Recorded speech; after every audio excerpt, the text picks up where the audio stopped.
कृपासमुद्रं सुमुखं त्रिनेत्रं जटाधरं पार्वतीवाममाहं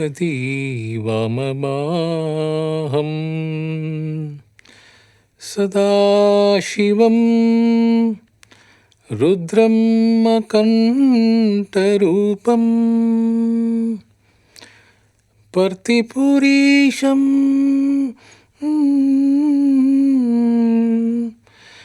हृदि भावयामि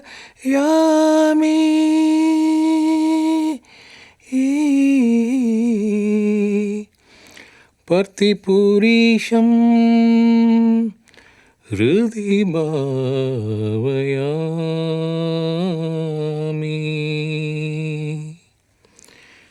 ஸ்ரீ சத்யசாய் பாபா அவர்களின் பொற்பாத கமலங்களில் என் அனந்த கோடி நமஸ்காரங்களை தெரிவித்துக் கொள்கிறேன். பகவானுடன் என்னுடன் வாழ்க்கையில் எனக்கு அருளிய அனுபவங்களை உங்கள் அனைவருக்கும் பகிர்ந்து கொள்ள இந்த வாய்ப்பளித்த நம் சுவாமிக்கும் இந்த ஸ்ரீ சத்யசாய் மீடியா சென்டருக்கும் என்னுடைய இதயபூர்வமான நன்றியை தெரிவித்துக் கொள்கிறேன். இந்த தருணத்தில் என் மூலயமாக நம் பகவானே பேச வேண்டும் என பிரார்த்தனை செய்து கொண்டு என் உரையை நான் ஆரம்பிக்கின்றேன். முதலில் என் குடும்பத்தை பற்றி, என் தாய் தந்தையர் பற்றி சில சிறிய ஒரு அறிமுகம். Finding God by Charles Penn என்ற புத்தகத்தில் சுவாமி கூறியதாக சொல்லப்படுகிறது. சுவாமி சொல்கிறார், your mission has begun. This is my word to you, my devotees. Each of you has a unique role to play in your lifetime. Only those I called can serve me. ஒரு காலத்தில் என்னுடைய அப்பா தாத்தா நாத்திகர்களாக இருந்தாங்க.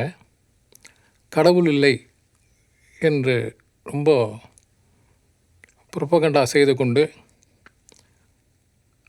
பல காலங்கள் சுற்றித் திரிந்தார்கள். சுவாமியோடைய கடைக்கண் பார்வை பட்டதுக்கு பிறகு எங்கள் அப்பா ஆத்திகனாக மாறி பிற்காலத்தில் பாலவிகாஸ் குரு சமிதி கன்வீனராக, பிஹெச்எல் சமிதி கன்வீனராக ஒரு 10 வருஷம், டிஸ்ட்ரிக்ட் சேவதல் ப்ரீ சேவதல் கன்வீனர் கோஆர்டினேட்டர் ஆக பணிபுரிந்து டிஸ்ட்ரிக்ட் சமிதி கோஆர்டினேட்டர் என்ற பதவியெல்லாம் இருந்து ஆன்மீகத்தில் ரொம்ப நாட்டமாக பிற்காலத்தில் ஞானம் பெற்றார். நான் ஒரு நாள் யோசனை பண்ணேன், சுவாமியோட அருள் இல்லாமல் யாருமே சுவாமி ஃபோல்டுக்கு வர முடியாது. எப்படி ஒரு நாத்திகனான என் அப்பா ஆத்திகனானார் என்று நான் ஆராயும்போது 1972 பிரம்ம நாடி அப்படின்னு ஒரு நாடியில் பெங்களூரில், இப்போ அது இல்லை, அந்த பிரம்ம நாடியில் சாமி பற்றி ஒரு சில குறிப்பு வந்திருந்தது எங்கள் அப்பாவோட பிரம்ம நாடியில். This is the last birth. This last birth is destined to receive the grace of Krishnavadari, Vaishnavadari, Lingavadari, Shakti Swarupini, and a great yogi named Satyam Satyam Satyam, and hence this birth. For this purpose, he was born on Thursday, which is the favorite day of the great. During the beginning stage of Sarpant Dosha, he will get to know the unperceptible Krishnamsa, Sivamsa, Jnanamsa, Jnani and attain jnana position to adore his divine feet. அப்போ நினச்சி பார்க்குறேன், அந்த நாடியில் என்ன வந்திருக்கு அப்படின்னா, அவர் சுகபிரம்ம ரிஷியோட சீடராக இருந்திருக்கிறாரு. அடுத்த பிறவி வரக்கூடாதுன்னு சொல்லி நிறைய தவம் இருந்திருக்கிறாரு. ஆனால் he was not successful. ஒரு பித்ரு தோஷம் இதனால் பல யுகங்களாக அவர் சுற்றி திரிந்து, அதுக்கப்புறம் நம்ம சுவாமியோட கடைக்கன் பார்வையினால் இந்த உலோகத்தில் பிறந்து சாய் டியோட்டியாக மாறி, இதுதான் அவருக்கு கடைசி பர்த் அப்படின்னு போட்டிருக்கு. ஸோ ஒரு நாத்திகனாக இருந்தவரை ஒரு ஆத்திகனாக மாறுவதற்கும் சுவாமி எப்படி அவரோட ஃபோல்டில் அவர் இழுத்து போட்டார்ன்ற ஒரு கதையை வந்து நான் இந்த ஃப்யூச்சரில் நான் சொல்ல இருக்கிறேன்.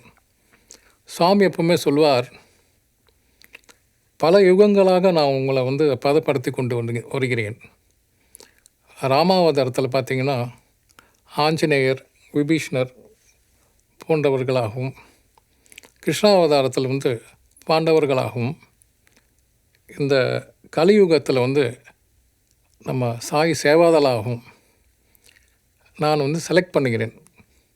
புல்லாகி பூடாகி புழுவாகி மரமாகி பல்விருஷமாகி பறவையாய் பாம்பாகி, அதெல்லாம் நம்ம படிச்சிருக்கோம். அந்த மாதிரி பல யுகங்களாக ஷிரடி பாபா அவதாரத்தில் ஒரு 100 ஆண்டுகள் அப்போயே வந்து he started selecting his own devotees. அந்த மாதிரி நம்ம சாய் சேவாதால்ஸ் வந்து he has selected in this Kaliyuga. அந்த வகையில் எங்கள் ஃபாதரும் எங்கள் ஃபேமிலியும் செலக்டட் பை சுவாமி. அது சம்பந்தமான விரிவான சில இன்சிடென்ட்ஸெல்லாம் நான் வந்து வரக்கூடிய இதில் நான் சொல்கிறேன். சுவாமி நிஷ்காம கர்மா பற்றி பேசும்போது தன்னலமற்ற சேவை என்று சொல்வார். பிரதிபலிப்பு பார்க்காமல் நம்ம சேவை செய்ய வேண்டும். இந்த வகையில் தான் ஃபஸ்ட்டு எங்கள் அம்மா வந்து என்டர்ட் இன்டு சாமிஸ் ஃபோல்ட். ஒரு காலத்தில் 1965-66 நடந்த இது இன்சிடெண்ட். எங்கள் அம்மா வந்து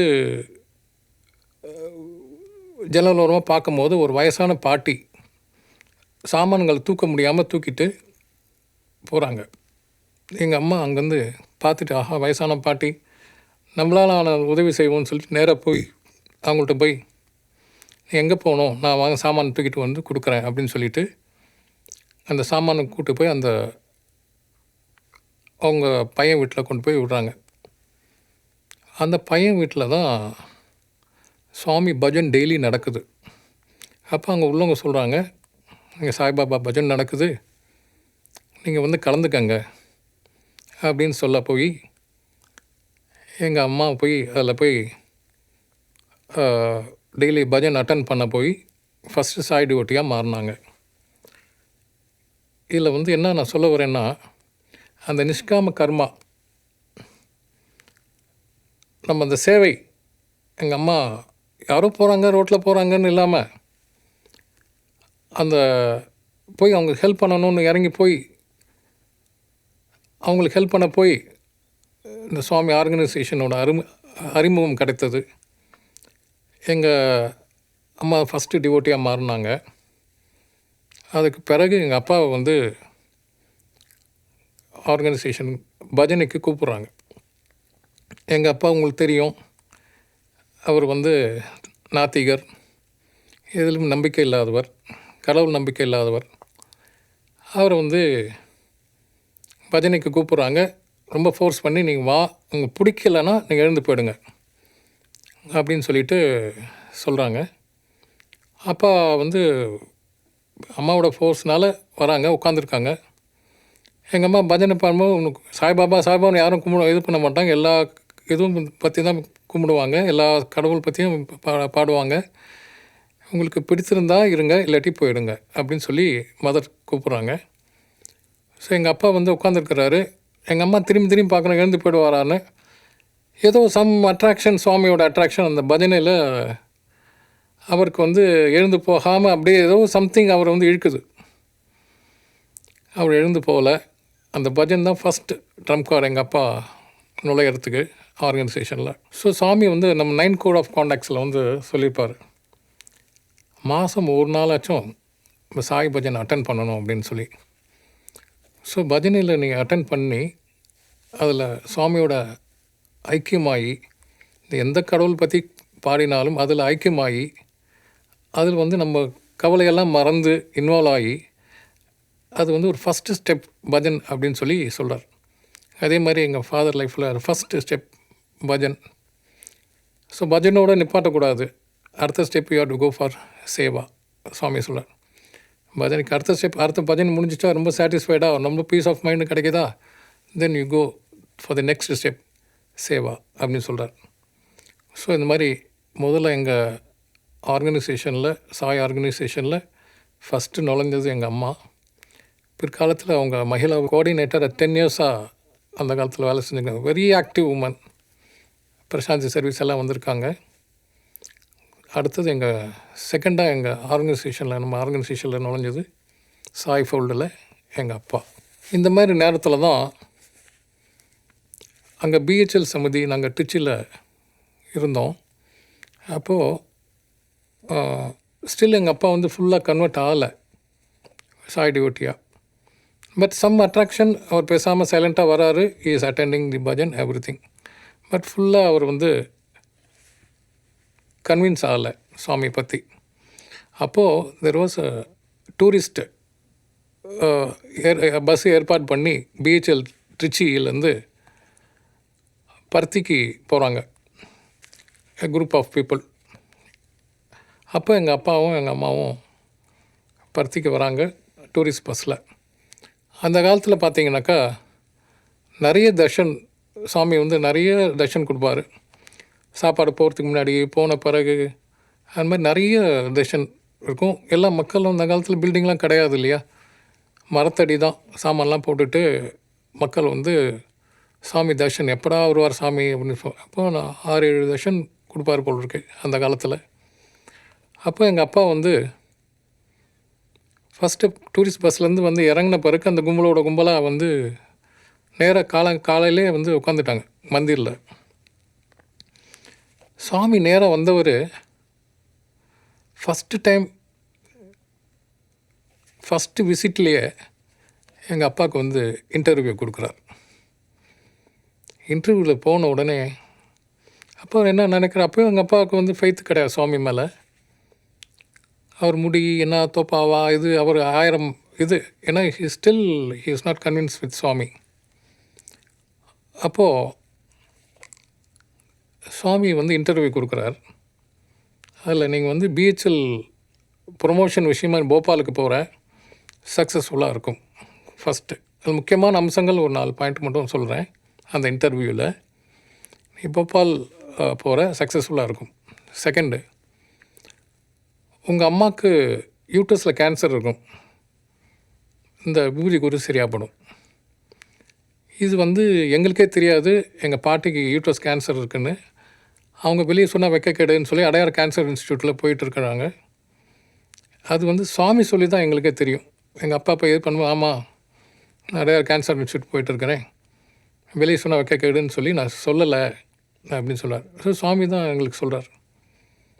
3வது பாயிண்ட் சொன்னார், உனக்கு ஒரு அழகான பையன் பிறப்பான், கொண்டு வா, பேர் வைக்கிறேன் அப்படின்னு சொன்னார். இதுதான் வந்து அந்த ஃபஸ்ட் இன்டர்வியூ. அதில் அப்பா வரிசையாக ஓரளவுக்கு கன்வின்ஸ் ஆகிட்டார் சாமி பற்றி. உனக்கு அழகான பையன் பிறப்பான், பேர் வைக்கிறேன் அப்படின்னு சாமி சொன்னார். அந்த ஃபஸ்ட் இன்டர்வியூவில் எங்கள் அம்மா ப்ரெக்னென்ட் ஆனாங்க. ப்ரெக்னென்ட் ஆகி ஒரு நிறை மாத கர்ப்பிணியாக இருக்கிற டைமில் அவங்களுக்கு வந்து ஒரு கனவு வருது.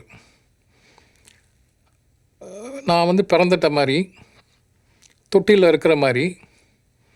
ஒருத்தர் ரிலேட்டிவ்ஸை வந்து குழந்தைய வந்து தூக்கி பார்க்குறாங்க, நல்ல அழகான குழந்தை அப்படின்னு பார்க்குறாங்க. ஆனால் கால் வந்து நொண்டி.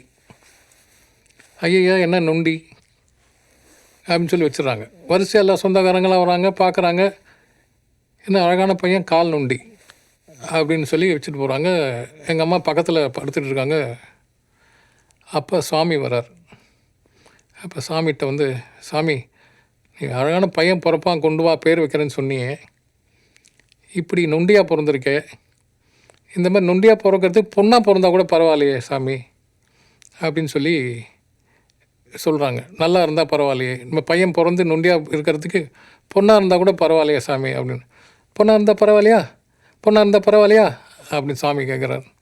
பரவாயில்ல சாமி, எனக்கு நல்லா ஹெல்த்தியாக இருக்கணும் அப்படின்னு. பிறந்தது வந்து எங்கள் அக்கா. ஸோ அந்த கனவுலே வந்து ஹஸ் சேஞ்ச் ஜெண்டர். அப்போ எங்கள் அக்கா வந்து ரொம்ப வெயிட்டு, 8.5 பவுண்டு. அப்போது அங்கே டாக்டர் சொல்கிறாங்க, இது சிசரி தான் பண்ணணும், ரொம்ப வெயிட்டாக இருக்குது அந்த குழந்தை அப்படின்னு. எங்கள் அம்மாவுக்கு பிடிக்கல. சாமி அப்படின்னு இது பண்ணும்போது அந்த ஃபேனில் சாமியோட ஃபேஸ் வருது.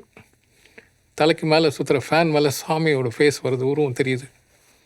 அண்ட் கடைசியில் பார்த்திங்கன்னா 8.5 பவுண்டு எங்கள் அக்கா. ஷி வாஸ் நார்மல் டெலிவரி ஆகிடுச்சு. சாமிஸ் கிரேஸ். ஒவ்வொரு டைமும் அவர் வந்து எப்படி ஹெல்ப் பண்ணுறார் அப்படின்னு சொல்லிட்டு இது ஒரு உதாரணம். ஆனால் அதே டைமில் 1967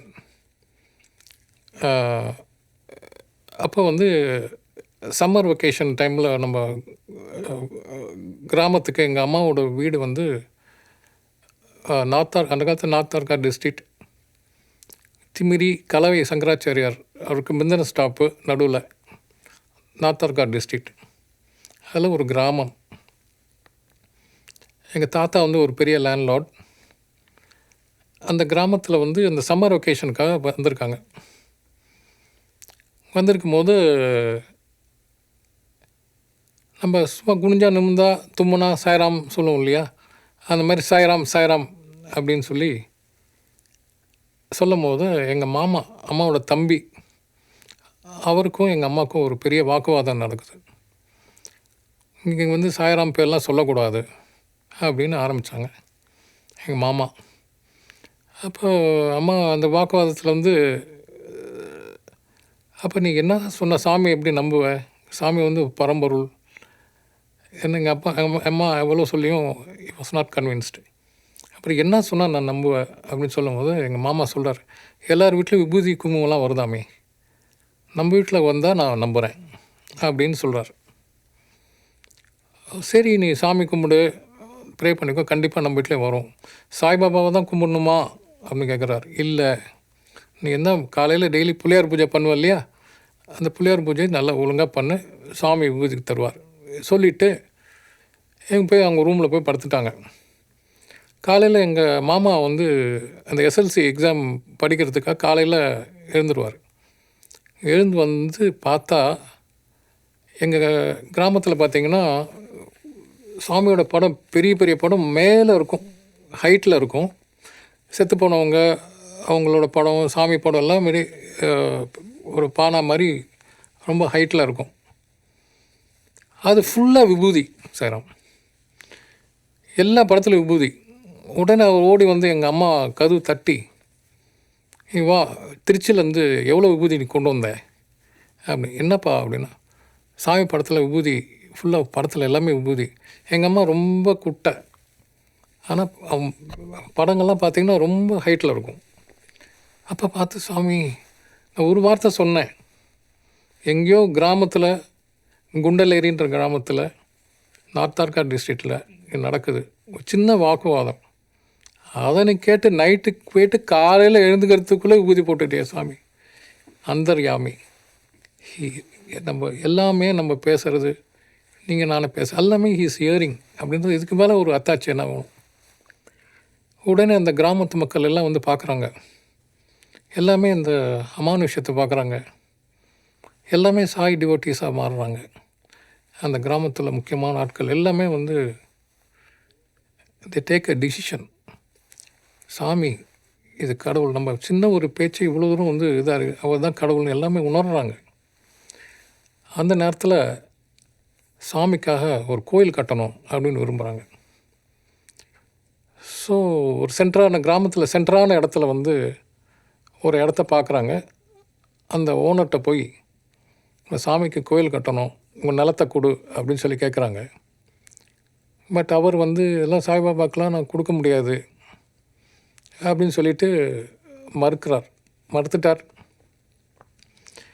கொஞ்ச நாள் கழித்து அவர் வந்து அந்த மினி பஸ்ஸுன்னு சொல்லுவாங்க, கிராமத்துலேருந்து ஒரு நாளைக்கு 4-5 வாட்டி வரும் பஸ்ஸு. அந்த டைமில் போய் நிற்பாங்க.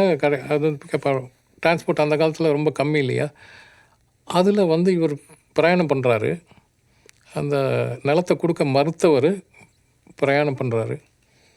அவர் வந்து பார்த்திங்கனாக்கா அந்த ஜன்னலில் கம்பியில் இப்படியே வச்சு தலையை சாய்ச்சி அப்படியே தூங்கிடுறார். அந்த ப்ரீவியஸ் கிராமத்தில் உள்ளவங்க என்ன பண்ணுறாங்க, மேலே வந்து மூங்கில் கட்டி வச்சுருக்காங்க பஸ் மேலே. அவங்க கிராமம் வந்தவுடனே அவங்க அங்கேருந்து கீழே தள்ளுறாங்க மூங்கில. இவர் கை வச்சு இப்படியே படுத்துருந்தார் பாருங்க, இந்த கை மேலே அந்த மூங்கில் வந்து விழுந்து இவருக்கு ஃப்ராக்சர் ஆகிடுச்சு. ஃப்ராக்சர் ஆனோடனே இவர் வந்து படுத்துருக்கிறாரு. அன்றைக்கி நைட்டு சுவாமி அவர் கனவுல போகிறார். என்னப்பா ஃப்ராக்சர் ஆகிடுச்சா? ஆமாம். சும்மா கை கொடுப்பா அப்படின்றார். அப்பா உனக்கு அறிவு இல்லை, ஃப்ராக்சர் ஆகிடுச்சின்னு சொல்கிறேன், கை திறக்க முடியாமல் இருக்கான்னு, கொடுப்பா அப்படின்னு கையை பிடிச்சி இழுக்கிறாரு. கை நார்மல் ஆகிடுது. காலங்காத்தால் எங்கள் தாத்தா வீட்டுக்கு ஓடி வந்து உங்கள் சுவாமி கனவுல வந்தார், எப்பா கை சரியாக போச்சு, எனக்கு கை சரியாக போச்சு, அந்த இடத்த நான் உங்களுக்கு பாபா கோயில் கட்டத்துக்கு கொடுக்குறேன் அப்படின்னு சொல்லிட்டு எஸ் கான்ட்ரிபியூட்டட் தட் லேண்ட் அந்த கிராமத்தில். அதுக்கு பிறகு அந்த பாபா கோயில் கட்டுறாங்க. இது வந்து 53 வருஷம் முன்னாடி நடந்த கதை.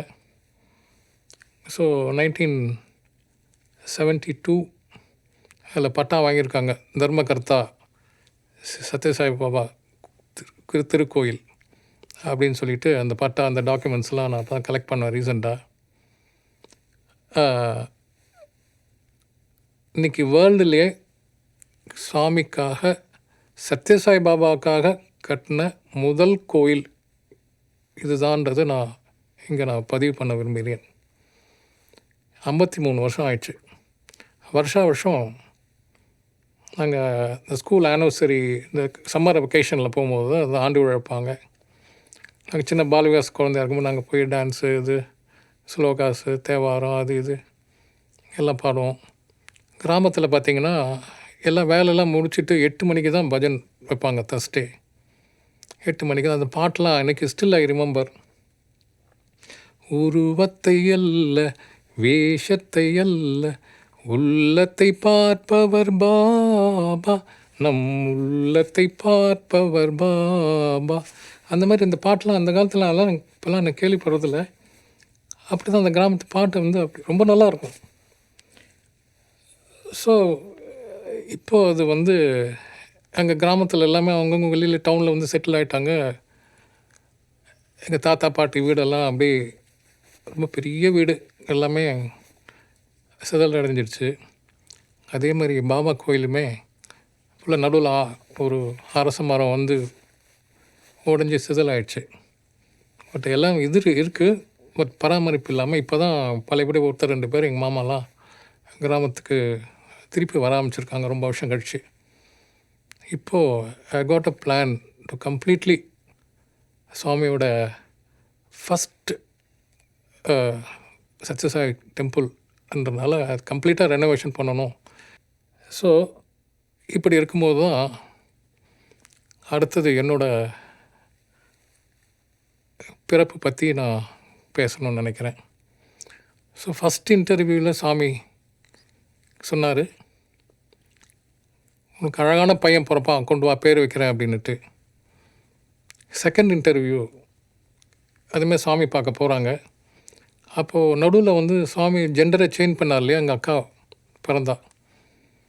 ஸோ எங்கள் அக்காவுக்கும் பேர் வைக்கலை. ஏதாவது நிக் நேம் சொல்லி கேட்டால் அதான் நீ பேர் வச்சுட்டியே, அதே பேர் வச்சுக்கோன்னு சொல்லிடுவாரோன்னு சொல்லிவிட்டு எங்கள் பேரண்ட்ஸ் வந்து எங்கள் அக்காவுக்கும் எந்த பேர் சொல்லி கூப்பிடல. ஏன்னா சாமி சொல்ல பையன் பொறுப்பாக கொண்டு வான்னு சொன்னார்.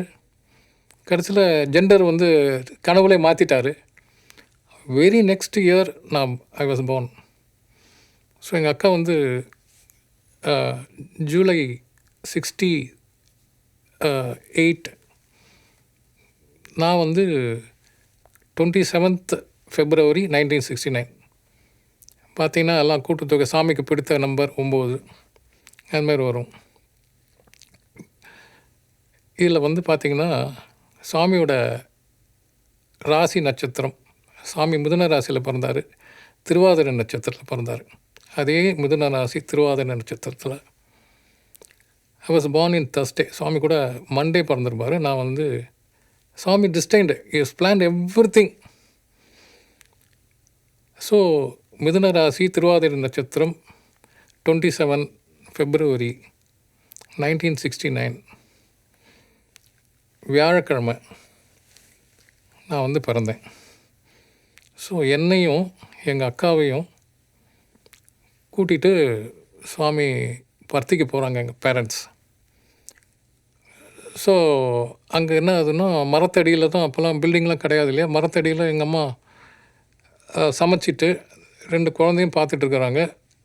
எங்கள் 2 பேருக்குமே டயரியா. எங்கள் அப்பா பேர் தர்ஷன் வந்து நான் 6-7 தர்ஷன் நடக்குது அப்போது.